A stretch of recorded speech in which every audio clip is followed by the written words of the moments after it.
Donc, bonjour mes amis, et nous sommes à notre deuxième vidéo. Et ce matin, nous allons commencer à étudier l'Évangile de Luc au chapitre 10. Mais nous allons commencer par la prière. Notre bon Père du ciel, aide-nous à bien comprendre ce que tu veux nous dire. Car nous savons que derrière Luc, c'est toi qui parles, c'est toi qui s'adresse à ton peuple. Aide-nous à comprendre ce que tu veux, toi. Ce que tu veux nous révéler, toi. Afin qu'on puisse te servir comme tu l'entends. Afin qu'on puisse te proclamer comme tu es. Au nom de Jésus, Amen. Comme on a vu un peu hier, dans cette section que Luc va donner à Théophile, chapitre 10 jusqu'à 21, on va voir des histoires que vous connaissez tous, que je connais. Le Samaritain, Marthe et Marie, l'enfant prodigue, la brebis perdue, Lazare le mauvais riche, l'économe infidèle. C'est toutes des histoires qu'on connaît. La pauvre veuve devant le juge unique. On va les voir différemment parce que je crois que dans cette section, Jésus, homme rempli de l'Esprit, conduit par l'Esprit de Dieu, va condamner Israël pour avoir rejeté le Messie que Dieu a envoyé. Il va terminer cette section-là en parlant de la destruction de Jérusalem. Donc il faut bien comprendre cette section. Il faut la voir dans son contexte. La plupart du temps, on s'approche de ces différentes histoires-là avec une intention de faire de la moralité. On approche le bon samaritain, puis on enseigne les chrétiens ou les gens qu'il faut être bon envers son prochain. On approche Marthe et Marie en disant que Marthe et Marie, il faut être comme Marie, il faut se mettre aux pieds du Seigneur Jésus, il faut lire nos Bibles, il faut aimer écouter la parole de Dieu. Puis là, on encourage les chrétiens à le faire. Mais on va voir qu'il y a un autre angle, je crois que Luc veut qu'on apprenne et que Jésus veut qu'on comprenne, parce que ça va être important. Parce que là, il va nous déclarer sa façon à lui, à Jésus, de voir le peuple d'Israël après que son 3 ans d'enseignement est presque terminé. Ça fait 3 ans qu'il fait des miracles, ça fait 3 ans qu'il enseigne, et la réaction d'Israël est de le rejeter et finalement le crucifier. La première histoire qui vient, c'est l'histoire des 70. Jésus va envoyer 70 apôtres. Pas apôtres, mais disciples. Et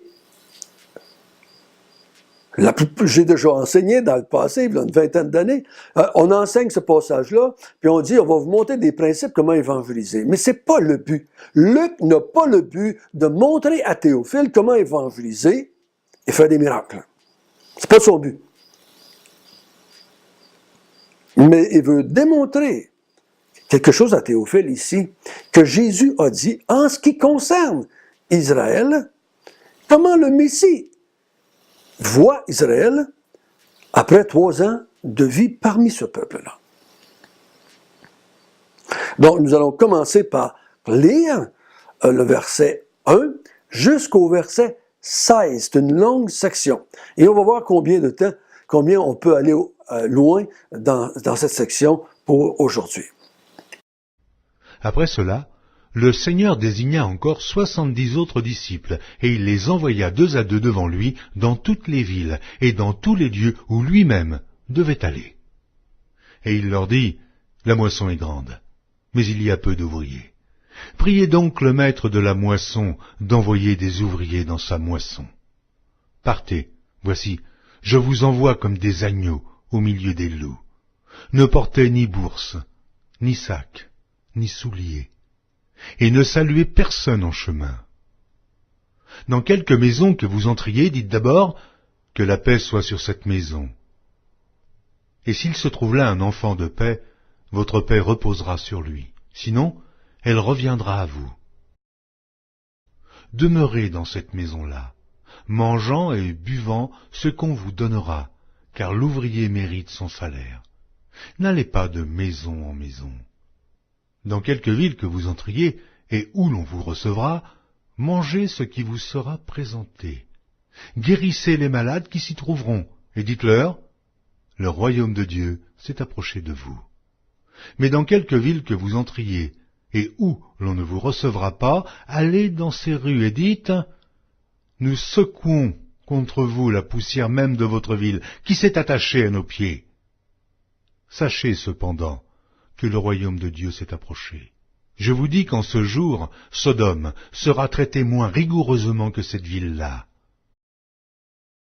Malheur à toi, Chorazin, malheur à toi, Bethsaïda, car si les miracles qui ont été faits au milieu de vous avaient été faits dans Tyr et dans Sidon, il y a longtemps qu'elle se serait repentie en prenant le sac et la cendre. C'est pourquoi, au jour du jugement, Tyr et Sidon seront traités moins rigoureusement que vous. Et toi, Capernaum, qui as été élevé jusqu'au ciel, tu seras abaissé jusqu'au séjour des morts. Celui qui vous écoute m'écoute, et celui qui vous rejette me rejette. Et celui qui me rejette, rejette celui qui m'a envoyé.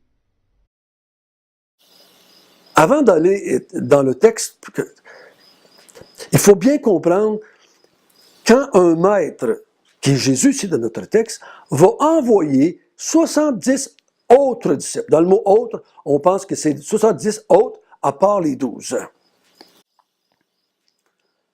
Mais quand il a envoyé les 12, ou quand il envoie les 70, quand un maître envoie des disciples travailler pour lui,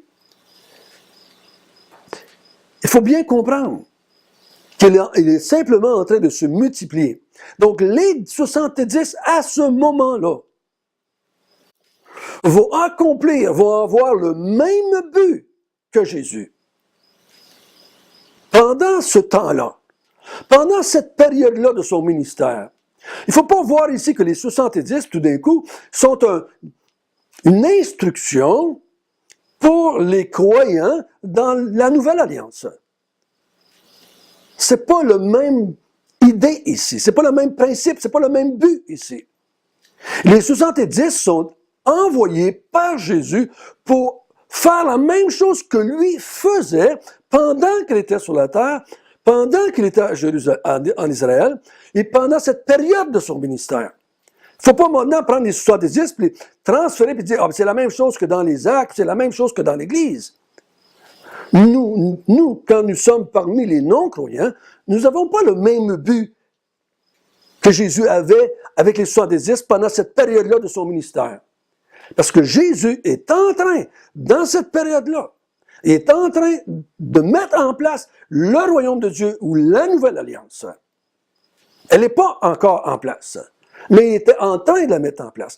Si Jésus, pendant cette période du chapitre 10 jusqu'au chapitre 21, pendant cette période de son ministère, qui est presque terminée, si lui est en train de condamner Israël, parce qu'il rejette le Messie que Dieu a envoyé, je crois que les 70 ont le même but.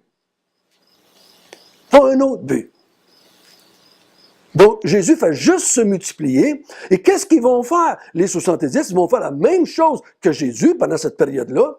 Ils vont annoncer le royaume de Dieu. Ils vont guérir des malades comme Jésus a fait. Ils vont prêcher la bonne nouvelle du royaume de Dieu qui arrive. Ils vont manifester le royaume de Dieu parmi eux. S'ils rejettent ces 70-là, ils rejettent automatiquement Jésus parce qu'ils viennent au nom de Jésus. Donc, eux aussi, ils vont démontrer dans leur ministère pendant cette période-là que si vous rejetez le Messie que Dieu a envoyé, si vous n'acceptez pas Jésus de Nazareth, si vous n'acceptez pas Jésus qui est le Messie envoyé, vous êtes condamnés. C'est ce que Jésus fait pendant cette période-là de sa vie. Donc, il ne faudra pas penser maintenant que les 70 ont un autre but que Jésus. Ils ont le même but que Jésus pendant cette période-là de son ministère. Ceci étant compris, maintenant on rentre dans le texte. Donc Jésus envoie 70 disciples pour faire la même chose que lui fait. Donc, où est-ce qu'il les envoie? Il les envoie dans toutes les villes que lui va passer. Donc, il le précède. Ils font la même chose que lui dans ces villes-là. Lui aussi va passer là. Les 70 vont aller dans les mêmes villes que Jésus a couvertes pendant les 3 ans de son ministère. Ils ne vont pas sortir d'Israël. Donc, Jésus est allé à ce qu'on peut voir un peu partout en Israël, mais dans Luc, on a vu qu'ils ont été surtout confinés dans la Galilée. Donc là, ils vont aller vers la Judée, vers Jérusalem, eux aussi. Donc, ils vont faire vers les villages en l'entour de Jérusalem, parce que Jésus est en marche vers Jérusalem pour mourir. Donc, c'est dans cette direction-là. Donc, Jésus se multiplie dans cette région-là, où est-ce qu'il a été moins présent pendant son ministère de 3 ans. Il leur dit, au verset 2, « La moisson est grande, il y a peu d'ouvriers. Priez donc le maître de la moisson d'envoyer des ouvriers dans sa moisson. » De quoi il parle ici? Je ne pense pas qu'il s'adresse ici, voilà, comme c'est souvent pensé, on prie pour que Dieu envoie des pasteurs dans les églises. Je ne pense pas que c'est ça qu'il est en train de dire. La moisson est prête. La moisson est grande. Il faut qu'il y ait des ouvriers dans la moisson. Il faut qu'il y ait des gens qui proclament. Et ça va venir. Combien est-ce qu'il y a de gens dans la moisson aujourd'hui? Il y en a autant qu'il y a de chrétiens. Je ne crois pas ici qu'il s'adresse à envoyer des missionnaires en Afrique, envoyer des missionnaires au Québec, envoyer des missionnaires en Asie, au Japon. Il n'est pas en train de parler de missionnaires ici. Il n'est pas en train de parler de pasteurs ici. Il parle de tous les croyants. Parce que tous les croyants sont à l'œuvre dans la moisson. Et on va voir dans les Actes des Apôtres, et on va voir dans l'histoire de l'Église, c'est par dizaines de milliers, c'est par centaines de milliers qu'il va y avoir des croyants qui travaillent dans la moisson. Donc, l'intérêt, c'est de travailler à la moisson. Quand on travaille à la moisson, qu'est-ce que ça veut dire? On veut rassembler le bon blé. On veut rassembler le peuple de Dieu. On veut rassembler le peuple de Dieu. Il y a une moisson à récolter. Chez les Juifs, comme sur les non-Juifs plus tard. Il dit, au verset 3, « Partez, voici je vous envoie comme des agneaux au milieu des loups. » Wow! Donc, il dit, vous êtes des agneaux au milieu des loups. Et vu que les autres vont rester en Israël, les loups, c'est Israël. Voyez-vous que Jésus, il parle du peuple d'Israël, puis il les voit comme des loups. Il dit, votre travail dans la moisson, dans le peuple d'Israël, ça va être difficile, ça va être dangereux. Ça va être danger de mort pour plusieurs d'entre vous. Donc, il dit, les gens que je vous envoie, c'est des loups. Et ils vont vouloir vous faire mourir. Ils vont vouloir vous attaquer. Donc, ici, il décrit Israël comme une place qui est contre ceux que le Messie envoie comme disciples. Ils sont contre lui aussi. Pourquoi est-ce que les loups vont attaquer ces agneaux-là? Parce qu'ils sont de ceux que Jésus a envoyés. Et là, au verset 4, il dit, « Ne portez ni bourse, ni sac, ni souliers, ne saluez personne en chemin. » Qu'est-ce qu'il est en train de dire? Il n'est pas en train d'enseigner ici, là, de faire un vœu de pauvreté quand on est un enfant de Dieu. Ici, à ces 70-là, il faut le comprendre, puis 70 avant de l'appliquer à nous autres. Je crois qu'ici, qu'il est en train de dire, c'est un moment d'urgence, c'est un moment qu'il faut aller vite, c'est quelque chose qu'il faut faire maintenant, tout de suite. Parce qu'il ne reste pas grand temps pour Jésus. Il reste juste quelques mois dans la vie de Jésus. Peut-être même 1 mois, 2 mois, 3 mois, ne suis pas sûr combien de temps il reste, mais c'est presque à la fin. À la fin de cette période de 10, c'est la dernière semaine, Jésus va mourir. Donc, il ne reste pas grand temps. C'est un moment d'urgence. Donc, c'est pour ça qu'il leur dit, ne prenez ni bourse, ni sac, ni souliers, ne saluez personne en chemin. Donc, perdez pas de temps. Il faut que vous alliez, il faut que vous travailliez à la moisson, il faut que vous alliez prêcher, il faut que vous appelez le peuple, vous allez se repentir, et il faut que vous fassiez des miracles, et appelez le peuple à accepter le Messie que Dieu a envoyé. Et là, il dit au verset 5, et n'allez pas de maison en maison, rentrez dans la maison qui va vous recevoir, dites-leur que la paix soit avec vous. Et s'il y a des enfants de paix, là, des enfants qui cherchent le royaume de Dieu, qui cherchent la paix que Dieu a promis à Israël. Pas la paix contre les Romains, mais la paix que Dieu avait promis à Israël par le Messie. Que la paix soit avec vous. Restez dans cette maison-là. Faites-leur du bien, prêchez-leur, enseignez-leur le royaume de Dieu, guérissez les malades, mangez ce qu'on va vous donner. Car l'ouvrier mérite son salaire. Qu'est-ce qu'il est en train de dire là? Il n'est pas en train de parler de nous. Allez pas trop vite aux pasteurs qui méritent d'être payés, aux missionnaires qui méritent d'être payés. Qu'est-ce que ça voulait dire pour ces gens-là? Qu'est-ce que ça veut dire pour les 70? Je crois personnellement que c'était une approche de prophète, de proclamateur, que c'était la coutume. Quand le prophète était envoyé, on le voit dans l'Ancien Testament, comme avec Élie ou Élisée. Quand il arrivait dans une ville, les gens le recevaient, c'était une marque de « je reçois celui qui t'envoie ». Quand on dit que tu mérites ton salaire, ce qui veut dire que tu mérites qu'on te reçoive dans la maison, qu'on te nourrisse, qu'on te donne la place à coucher, qu'on te fasse l'hospitalité, c'est-à-dire qu'on reçoit celui qui t'envoie. C'est ça que ça veut dire. On ne parle pas ici que celui qui travaille à plein temps doit être payé. Je ne suis pas contre ça. Allez dans les Épîtres voir ça. Paul en parle des Épîtres. Pierre en parle des Épîtres, je pense. Ici, dans les Évangiles, c'est des gens qui vont proclamer, ils vont être des prophètes sur le dire de Jésus. Et le fait qu'ils vont les recevoir à manger, qu'ils vont leur donner à coucher, ça démontre qu'ils reçoivent Jésus. Donc, en annonçant la bonne nouvelle, en guérissant le malade, ils font la même œuvre que Jésus a faite pendant ce temps-là. Je ne crois pas, personnellement, que maintenant il faut prendre ces quelques versets-là et dire maintenant, tous les chrétiens de tous les temps qui prêchent, ils peuvent faire des miracles.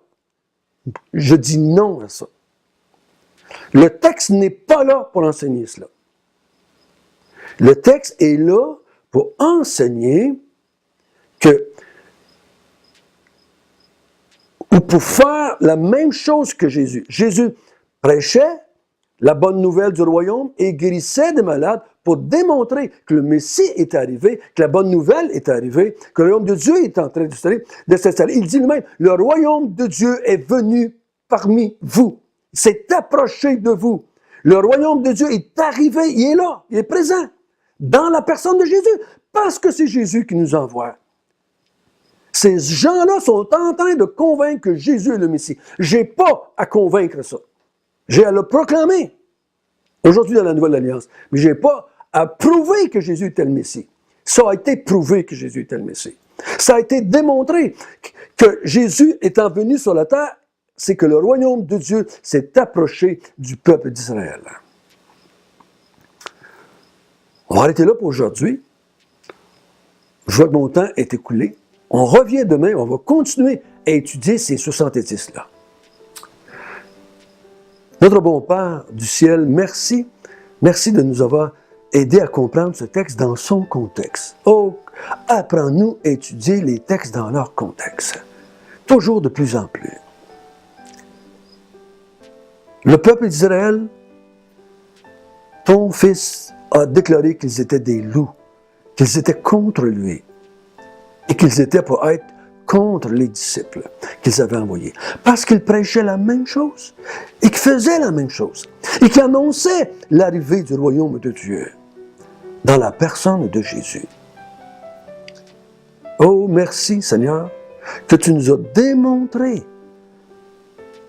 pleinement, totalement, que Jésus était celui que tu avais envoyé, qu'il venait de la part de ta part, de la part du royaume de Dieu, et qu'il représentait le royaume de Dieu pendant cette période qu'il était sur la terre. Au nom de Jésus, Amen.